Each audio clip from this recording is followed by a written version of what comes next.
Je crois que beaucoup de personnes parlent aujourd'hui de sacrifice, de jeûne et même de spiritualité sans réellement comprendre ce que ces choses sont censées transformer à l'intérieur d'un être humain.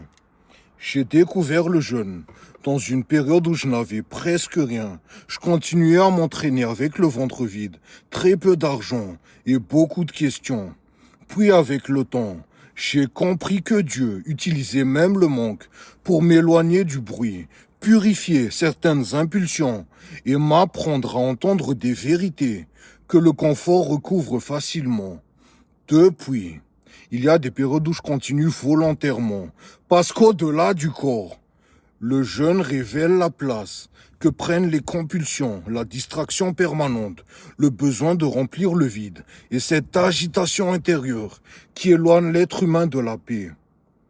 Les anciennes traditions spirituelles avaient déjà compris quelque chose de profond. Quand un homme acceptait volontairement de se priver, il disait symboliquement à Dieu: voici ce qui nourrit mon corps, je te l'offre un instant, parce que je veux recevoir quelque chose de plus élevé pour mon esprit. Dans son sens profond, le sacrifice devient un retour à la maîtrise, à la conscience et à Dieu. Une manière de déposer ce qui domine l'âme, afin que l'esprit retrouve sa juste place. Et c'est là que beaucoup confondent tout. Ils parlent de spiritualité, de sacrifice ou de transformation, tout en conservant les habitudes qui abîment leur paix, leur corps, leurs paroles, leur regard, leur énergie et leur cohérence.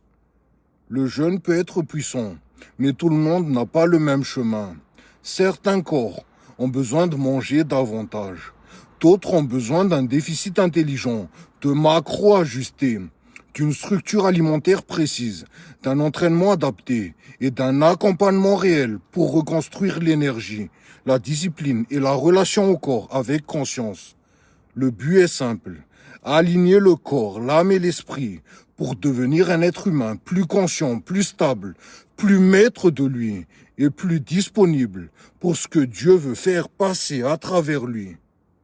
Parce qu'au fond, le sacrifice le plus profond reste toujours celui de l'ancienne version de soi-même. Basta, ciao, let's go!